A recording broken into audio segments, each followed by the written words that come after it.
thank you so much. And what I'd really like to say is that we're going to continue to move forward. We have a lot on our plates. I know some of you are in areas that are dealing with accreditation and assessment, and you're being asked to provide assignments and things like that. And I know that that is part of what we do. But it's an exciting time for us. It's a very busy time. But Coppin could not and would not be moving forward if we did not have the support of the adjuncts. Roughly half of our faculty are adjunct faculty. And the good thing about that is that not only are you teaching the classes in terms of general content, but you're bringing your experiences from your various workplaces, your profession, in the classroom. And that was something that I didn't have when I started out as a teacher, because I came right out of school and went into the classroom. So I didn't have that wealth of experience that most of you bring to the table. That's what the students need. You know, we're embarking on this concept, academic transformation. And it's not new, it's not a copy thing. But the whole notion of transforming the way we teach and adjusting our teaching based on some new pedagogy, based on some existing concepts. But a lot of it implies that the learning that takes place is not just going to be within the four walls for that hour to 20 minutes that you have, but that the experiential, the application, the lab time, the flipped classroom, all of these kinds of techniques that we're looking at. And is anybody here in psychology with the Psych 201? They've just transformed that Psych 201 class. The natural science folks are also looking at some of their courses and how they're going to redesign those courses. I was able to receive some funding support, and I have a meeting tomorrow with the leadership group from each of the colleges to talk about identifying some of those courses like gateway courses or capstone courses, or just in general courses that we need to look at how we're teaching them and how we can redesign them. And so I'll be getting information out through this group, through Ms. Green, about academic transformation and course redesign. It's an exciting time, but it's also great that you're here because I met one day last week, I think it was Thursday, with the Faculty Information Technology Committee.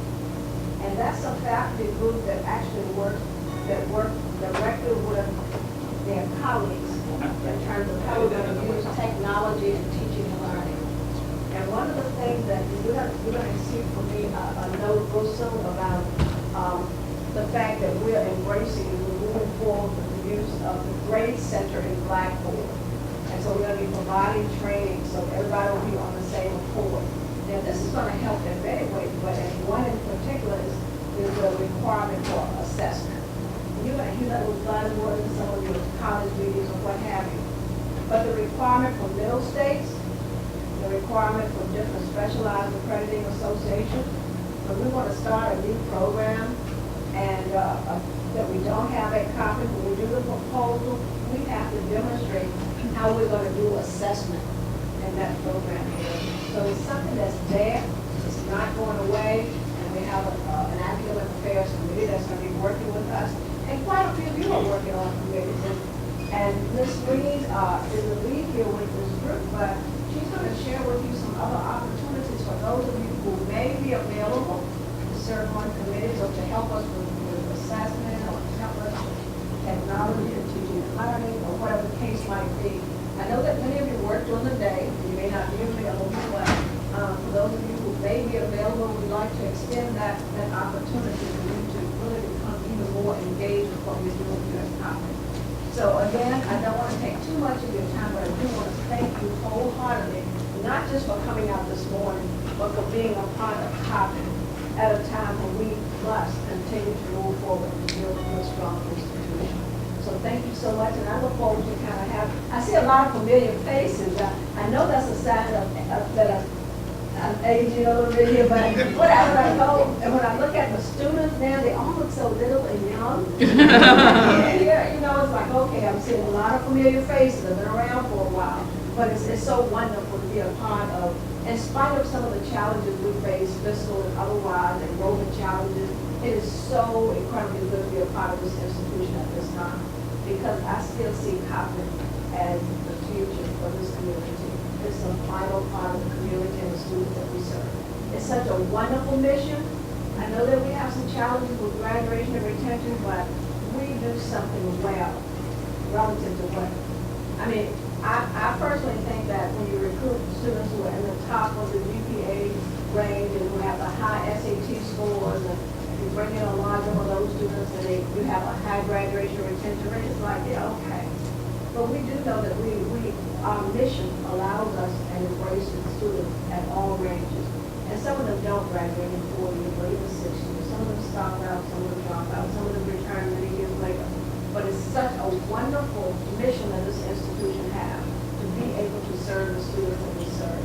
And so we put something in place this past semester that deals with addressing student concerns.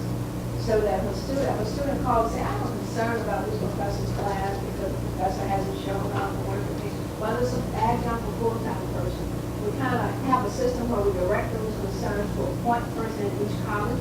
Ms. Sims is one of our point persons, right? And the College of Behavioral and Social Sciences. When those inquiries or emails or calls come to us, we direct them to the point person.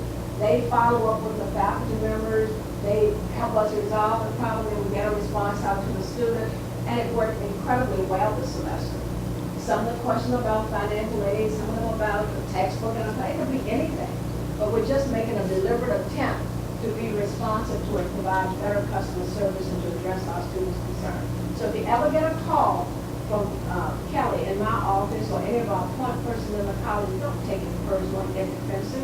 It simply means that the student has a concern and we want to work it out and address the concern. People check that one off, they've done it, you know? Because the more we do this and the better we do this, I believe it's going to help our retention as well. But it's also going to help recruitment, because when you have a satisfied customer, what happens? Learning how to get around, doesn't it? So again, thank you for all that you do. We're going to have opportunities throughout the semester to continue and be proud of Coppin. That Coppin proud, I know it's a slogan, and I'm not into jingles and slogans and things like that, but I can tell you that I truly am proud of this institution and its mission and what we do. And the circumstances under which we have to do it sometimes, despite the limitations of resources and things like that. So you're a part of this, you're part of this Coppin family, you're an integral part of who we are. And I do thank you. And I hope you have a good session today. I know it's going to be great. Thank you.